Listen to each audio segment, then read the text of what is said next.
जब सिस्टम किसी नौकरी की नोटिफिकेशन जारी करता है तो उन पेपर के डार्क ब्लैक अक्षर में हमें सब दिख जाता है कि इसमें सब कुछ काला ही होगा। अब तो ऐसा लगता है कि नोटिफिकेशन भी काले मन से ही निकाली जाती है। स्टूडेंट से एग्ज़ाम करवाने के नाम पर फ़ी वसूल की जाती है और फिर ना तो कोई वो एग्ज़ाम होता है और ना ही एग्ज़ाम पे चर्चा होती है, और हम स्टूडेंट के पास रह जाता है तो सिर्फ वही काले अक्षर।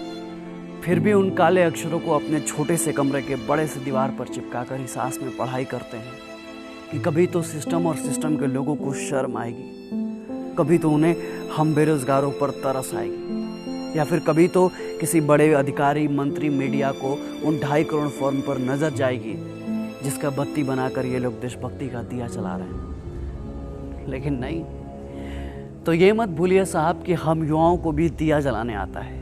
बत्ती को मसाल बनाने के औकात हम युवा भी रखते हैं, और जिस दिन उस मशाल को लेकर देश का युवा सड़क पर उतर गया ना, आपके काले मन और काले अक्षर का हिसाब किताब बराबर कर दिया जाएगा। युवा भारत की बात होती है तो सरकार और मीडिया चैनल सीना ठोक कर इतराते हैं, पर वहीं बात बेरोजगार भारत की आती है तो सरकार और बड़े बड़े मीडिया चैनल्स की बत्तीसी गुल हो जाती है। सनद रहे सरकार, ये एनालॉग नहीं डिजिटल इंडिया है।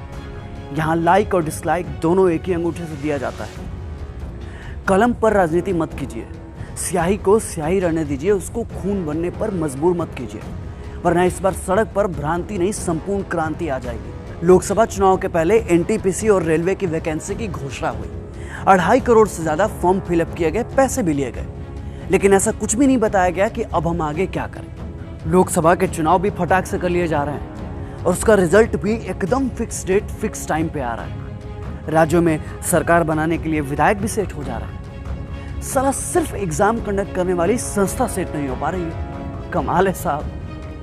क्या एसएससी सीजीएल वालों की जिंदगी में सिर्फ पीटी या मेंस है, या कोई फाइनल रिजल्ट भी है? उनका कोई भविष्य भी है, या फिर सिर्फ चोचलेबाजी है?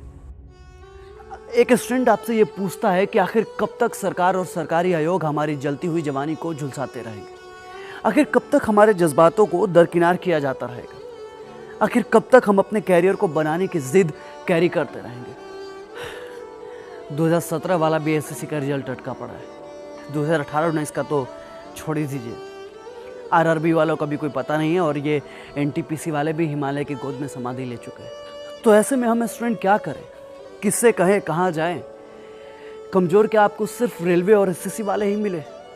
तो चेयरमैन साहब याद रखिएगा, आपके चेयर के चक्के को खिसकते अब देर नहीं लगेगी। इनसे कोई सवाल पूछो तो कहते हैं कि कोरोना है इसलिए लेट हो रहा है। अच्छी चांदी काट रहे हैं आप, वो भी कोरोना के नाम पर। जब नीट और जेईई के एग्जाम कराते हैं तो आपका कोरोना गायब हो जाता है। जब बीएड एंट्रेंस एग्जाम में सोशल डिस्टेंस की धज्जियां उड़वाते हैं तो आपका कोरोना क्वारंटीन हो जाता है। लेकिन बात जब हम अपने रिजल्ट की करते हैं तो कोरोना आ जाता है। सही चल रहा है, सही चल रहा है, लेकिन गलत ना हमारे साथ हो रहा है, और इस गलत का सही जवाब तो देना पड़ेगा आपको। देखिए साहब, हर चीज की ना एक लिमिट होती है। पेशेंस का भी पेशेंस होता है, और अब ना लिमिट भी लिमिट क्रॉस कर चुका है। इस देश का युवा चोट से ज्यादा वोट को प्रेफरेंस देता है, और जिस दिन अपने इंडेक्स फिंगर से ईवीएम पर प्रेस कर दिया ना, तो आपका बिका हुआ प्रेस भी कहीं का नहीं रह जाएगा। और मीडिया वालों की क्या बात करें साहब, वो तो शर्म को हॉर्लिक्स और ग्लूकोन डी में मिला के पी गए हैं। इन्हें देश की बेरोजगारी, युवाओं के टूटते हौसले और हम स्टूडेंट के बिखरते सपनों से कोई लेना देना नहीं है। मीडिया में चीन के माल के बहिष्कार की खबर चल रही है, पर इसी देश में हम युवाओं को, हम स्टूडेंट को बहिष्कृत किया जा रहा है। इससे किसी को कोई लेना देना नहीं। इन्हें दलित, हिंदू, मुस्लिम, ब्राह्मण सबकी खबर है, सिर्फ हम बेरोजगार स्टूडेंट की कानों कान खबर नहीं। तो बताइए ना साहब, हम आपका बाइकआउट क्यों ना करें, जब आपने हमें सालों से बाइकआउट करके रखा है? आपकी खबर हमारे किसी काम की है ही नहीं, तो आप किस काम के हैं? और इस बार तो आप भी देखोगे कि हम स्टूडेंट और बेरोजगारों को बाइकआउट करने का नतीजा क्या होता है।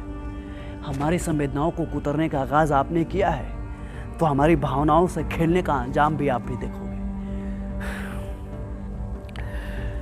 अगर आप हमारी समस्याओं को नहीं सुलझा सकते तो आपको कुर्सी पर बैठने का कोई हक नहीं है। और हाँ, आपके सिस्टम में जो दीमक लगा है ना, उसे साफ कर लीजिए अब भी, क्योंकि एक ना एक दिन इसका हिसाब तो आपको देना होगा। और हमें कमजोर समझने का भूल मत कीजिएगा, क्योंकि जो हम पढ़ते हैं ना, उसका प्रैक्टिकल भी करते हैं। हमें अपने अधिकारों को छीनने पे मजबूर मत कीजिए, क्योंकि हमें लोकतंत्र भी अच्छे से आता है और क्रांति भी। याद रखिएगा, जिस दिन देश का युवा पढ़ाई लिखाई छोड़ क्रांति पर उतर गया ना, आपके लिए बहुत मुश्किल हो जाएगी। सिस्टम की कुर्सी चरमरा जाएगी आपकी।